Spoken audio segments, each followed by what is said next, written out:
The archive vault beneath the Stellar Confederation Museum was designed to preserve, not to terrify.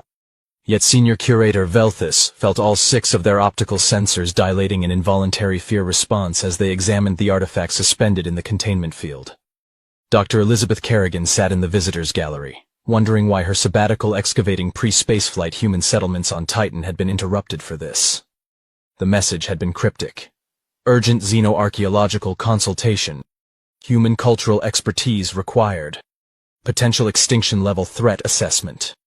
Velthus addressed the assembled representatives, their vocal membranes vibrating with distress. This object was recovered from the ruins of Threshold Station, a dimensional research facility that housed 4,000 scientists from the Praxian Collective.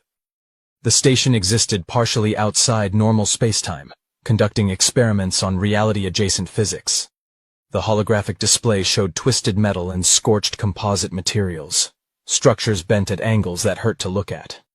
73 years ago, contact was lost. When retrieval teams finally breached the dimensional barriers, they found only silence. No survivors. No bodies. Just empty corridors and this. The artifact rotated slowly in its containment field. It was a vest, bright yellow with reflective silver stripes arranged in an X pattern across the torso and back.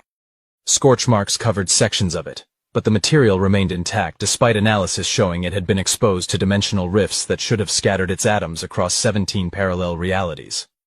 The Praxians' final transmission spoke of the Voidwalker, Velthus continued, their voice dropping to a whisper that the translator rendered as absolute dread. An entity that moved through walls, that could not be contained by energy barriers or locked doors. It hunted them systematically, room by room, deck by deck. Their last message was a warning. It does not stop. It does not tire. It followed us through the dimensional fold. Nothing can, and then static. Commander Tarsus of the Confederation Defense Fleet leaned forward, his armored carapace gleaming. How many other incidents? 12 confirmed sites across 6 species. Velthus manipulated the display, showing planetary surfaces, abandoned stations, and hollowed-out asteroid colonies. Always the same pattern. A facility engaged in high-risk research or industrial operation in hostile environments. Catastrophic failure of primary systems. Then reports of the Voidwalker before all communication ceases. Total casualties ranging from hundreds to millions. The myths span thousands of years, added Prophet Calandros of the Harmonic Ascendancy, his luminous form resonating with anxiety. Our oldest records speak of the one who walks between spaces, who cannot be bound by the laws that govern other beings. Elizabeth shifted uncomfortably. That vest looked familiar in a way that made her stomach clench. Analysis of the material defies our understanding, Velthus continued. It should not survive in normal space-time after dimensional exposure. The molecular bonds should not hold. Yet here it is, intact. The symbols covering it appear to be territorial markings or perhaps ritual scarification. The display zoomed in. Elizabeth could see text now, rendered in faded but legible print. Her breath caught. These markings, Velthus highlighted specific areas, appear frequently. This angular shape repeated across the back and chest. We believe it denotes the Voidwalker's clan affiliation, or perhaps its kill count. Elizabeth stood abruptly. That's not a clan marking. That's the letter X, as in high visibility. The chamber fell silent. Every optical sensor, auditory receptor, and quantum awareness field turned toward her. Consultant Kerrigan, Velthus said slowly. Please approach. Elizabeth descended to the main floor, pulling up her research tablet. That's not ancient mystical armor. That's an ANSI Class 2 safety vest, standard industrial gear for hazardous work environments. She displayed reference images. See? Reflective striping for visibility, mesh construction for breathability, multiple pockets for tools and equipment. She zoomed in on the text. This says property of Threshold Industries, and this here, your ritual scarification. That's the ASTM safety certification stamp. This symbol you keep calling ominous? It's a washing instruction tag. Velthus's sensors darkened with what Elizabeth had learned to recognize as skepticism. You suggest the Voidwalker was maintenance personnel? I'm suggesting that vest belonged to someone from Earth working at Threshold Station. Elizabeth pulled up historical records. 73 years ago, there was a human contingent stationed there. Threshold Industries subcontracted dimensional containment maintenance to a firm called Vertex Environmental Services. She scrolled through employment records, her hands starting to shake. The crew manifest lists 17 humans. They were responsible for maintaining the reality anchors, the systems that kept the station from drifting into non-Euclidean space. When the dimensional cascade started, she trailed off, reading casualty reports. The humans were in the containment sectors when it happened. Elizabeth continued quietly. Their emergency protocols would have been completely different from the Praxians. We're from a high-gravity death world with toxic atmosphere by galactic standards. Our safety procedures assume everything is trying to kill us. The records indicate all human personnel perished in the cascade, Velthis said. Their bodies were never recovered. Right, because dimensional rifts don't leave bodies. Elizabeth pulled up technical specifications. But what if one of them survived the initial cascade? Our biology has redundant systems, multiple backup organs, healing factors that seem impossible to species from gentler worlds. If someone made it through those first few minutes, she displayed environmental data from the Praxian final transmissions. Look at this. Station life support was failing. Atmosphere leaking into dimensional voids. Temperature dropping. Gravity fluctuating. For the Praxians, this was unsurvivable within hours. But for a human, we evolved on a planet that regularly tries to kill us. Our ancestors survived ice ages, radiation exposure, atmospheric toxicity. If one of those maintenance workers was trapped in a failing station, they would have been trying to reach the others, Elizabeth said. Trying to find survivors, trying to restore life support, trying to escape. Moving through sections that had lost gravity, atmosphere, basic reality. Wearing their safety gear because that's protocol. Looking for anyone left alive. The display showed Threshold Station's layout, the progression of system failures, the timestamps of Praxian distress calls, all overlaid with the reported sightings of the Void Walker. They were scared, Elizabeth said softly. The Praxians saw someone in a high-vis vest moving through areas that should have been impossible to survive. Someone who didn't respond to their communication protocols because our hearing range is different. Someone who kept coming, kept searching, even after life support failed in section after section. They thought it was hunting them. It was probably trying to save them. Commander Tarsus examined the timeline. The sightings continued for weeks after life support failed. Humans can survive longer than you'd think in hostile conditions, Elizabeth said. We're persistence hunters. Our bodies are designed to keep functioning when other species would shut down. Weeks without food? Uncomfortable but survivable? Extreme temperature? We adapt. Exposure to hard vacuum? We've got about 90 seconds before unconsciousness, maybe 2 minutes before permanent damage. If they found emergency equipment, an intact suit, some way to keep moving. She stopped, staring at the vest in its containment field. A horrible realization was forming. Consultant Kerrigan? Velthis prompted. Can you show me the dimensional analysis again? The specific rifts mapped throughout the station? The hologram complied. Elizabeth traced the patterns, comparing them to the reported Void Walker sightings. Her tablet's stylus traced connections, probabilities, desperate calculations. They weren't hunting the Praxians, she whispered. They were trying to collapse the dimensional cascades. These sighting points, they're all at critical junctures in the station's reality anchor network.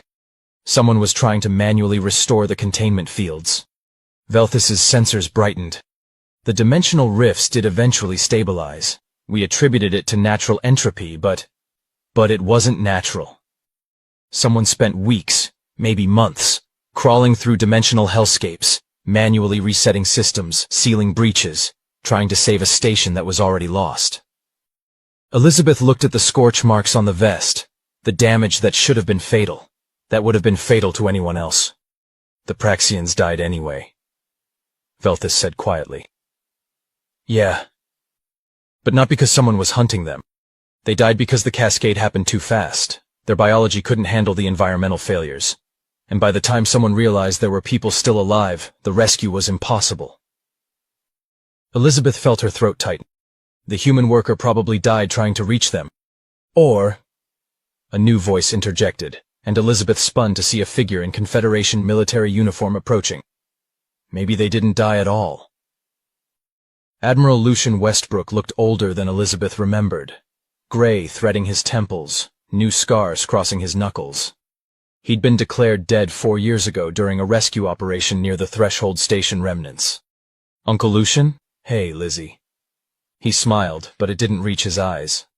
Sorry I missed your dissertation defense. I was a bit busy surviving dimensional collapse and trying not to let the galaxy think humans were reality-warping monsters. The chamber erupted in chaos. Security protocols activated, energy weapons charged. Velthis backed away from the containment field as if it might explode. Stand down, Westbrook said tiredly. I'm not here to hurt anyone. I'm here because someone finally started asking the right questions instead of building myths about the scary human who wouldn't die. Elizabeth stared. You were at Threshold Station? That was you? Not just me. There were 4 of us who made it through the initial cascade. Johnson, Rivera, Kim, and me. We spent 6 weeks trying to stabilize the station, trying to save the Praxians, trying to keep the dimensional rifts from spreading to nearby systems. His jaw tightened.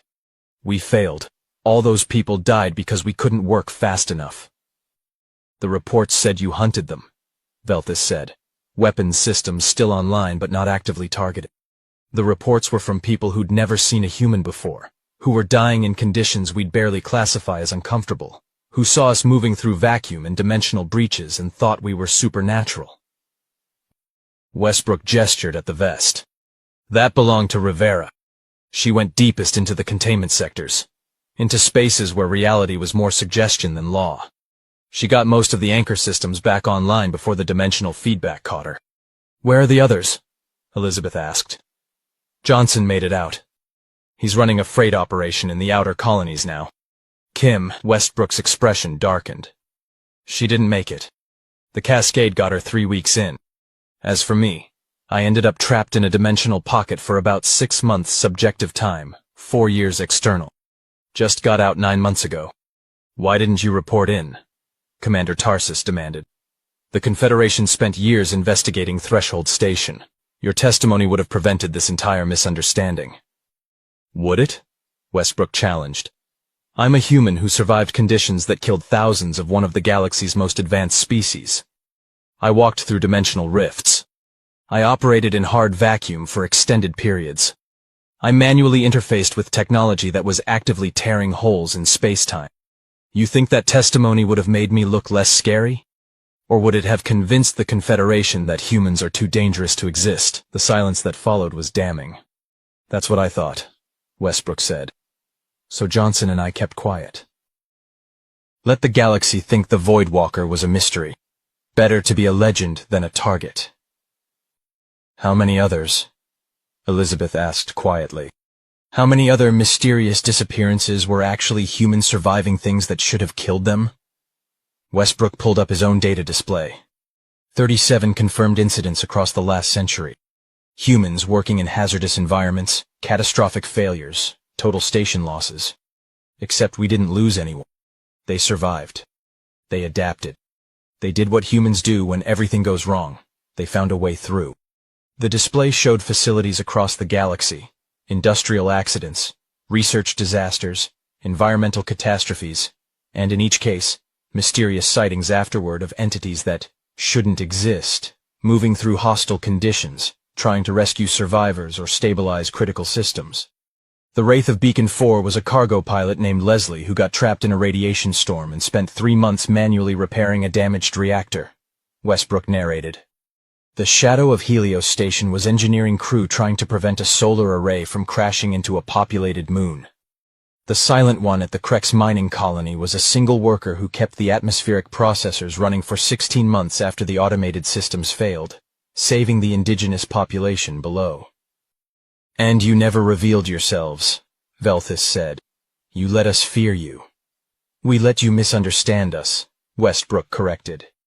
Because every time humanity shows what we're actually capable of, someone decides we're too dangerous and tries to eliminate the threat. Better to be a ghost story than a target. Elizabeth thought about her research, about human history, about the pattern of survival that seemed impossible until you understood the baseline.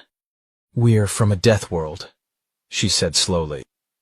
"What we consider harsh but manageable is utterly lethal to most species. Our normal safety protocols are designed for conditions that would kill galactic standard biology in minutes." "Exactly," Westbrook agreed. "The galaxy sees humans surviving impossible situations and thinks we're super beings. We're not. We're just from a planet that's been trying to murder us for millions of years, and we got really good at not dying." "The Council must be informed," Velthus said, but their tone was uncertain. "This changes our understanding of multiple historical events." "Does it?" Westbrook challenged. "Or does it just confirm what the galaxy already suspects, that humans are dangerous? That we can go places others can't, survive things others wouldn't, persist through conditions that should break any rational being?" "It confirms that you save people," Elizabeth said. "Every one of these incidents, you were trying to help. Trying to prevent catastrophic failures, trying to rescue survivors, trying to stop situations from getting worse. You're not the Void Walker. You're search and rescue." Westbrook laughed bitterly. "Search and rescue that arrives too late and looks like death itself coming through the walls. The Praxians died terrified of me. I was trying to save them, and they died thinking I was a monster. Then we changed the narrative," Commander Tarsus said, surprising everyone. "The Confederation needs to understand what actually happened. Not myths, not legends. The truth. The truth might be scarier," Westbrook warned. "The truth is that humans can survive your nightmares and call it a bit rough. That we consider extreme hazard zones to be viable work environments with proper safety equipment. That we'll keep trying to solve problems long after any sane being would give up and die. The truth," Velthus said quietly, "is that every incident we attributed to supernatural entities was actually humans trying to prevent worse disasters. The truth is that we owe you significant debt. The truth," Prophet Calandros added, "is that the Voidwalker was a legend born from our own fear and ignorance. The reality is much more interesting." Elizabeth looked at her uncle, at the scars and weathering that 4 years of dimensional horror had left on him, and made a decision. "I want to write this up. The actual account, peer-reviewed, properly researched. The galaxy needs to know what really happened at Threshold Station and all the other sites. Not to make humans look good, but to prevent future tragedies born from misunderstanding. You'll be putting a target on humanity's back," Westbrook warned. "Or," Elizabeth countered, "I'll be showing the galaxy that they've been working alongside humans for decades without incident. That humans aren't mysterious entities to be feared. We're just people with unusual tolerances for hostile conditions. People who can help with problems others can't. The Confederation Council must address this," Velthus said. "Multiple species have built defense doctrines based on the Voidwalker threat. This revelation will destabilize established security protocols." "Good," Westbrook said. "Those protocols were built on lies and fear. Build new ones based on reality." The debate continued for hours, representatives arguing about disclosure, security implications, diplomatic protocols. Elizabeth sat with her uncle, learning about the 4 years he'd spent trapped between dimensions, about the things he'd seen, about coming back to find the galaxy had turned his survival into a horror story. "You could have stayed hidden," she said finally. "Could have let them keep believing the myths." "I could have," Westbrook agreed. "But then you started asking questions. Started looking at that vest and seeing safety equipment instead of battle armor. Someone needed to tell you the truth before you spent years chasing ghosts. Are there more? Other humans surviving in places they shouldn't? Probably. We're pretty good at ending up in terrible situations and being too stubborn to die properly." He smiled slightly. "Your mom did it too, you know. Before she officially joined the diplomatic corps, she spent 8 months keeping a failing biodome operational on Kepler 442b. The local government thought they had a benevolent spirit protecting their crops. She was just doing the job." Elizabeth laughed despite everything. "That sounds exactly like Mom." The Confederation Council's decision came through official channels 3 days later. Full disclosure of all Voidwalker incidents. Declassification of human survival capabilities with appropriate context. new safety protocols developed specifically for human workers in extreme environments, and a formal apology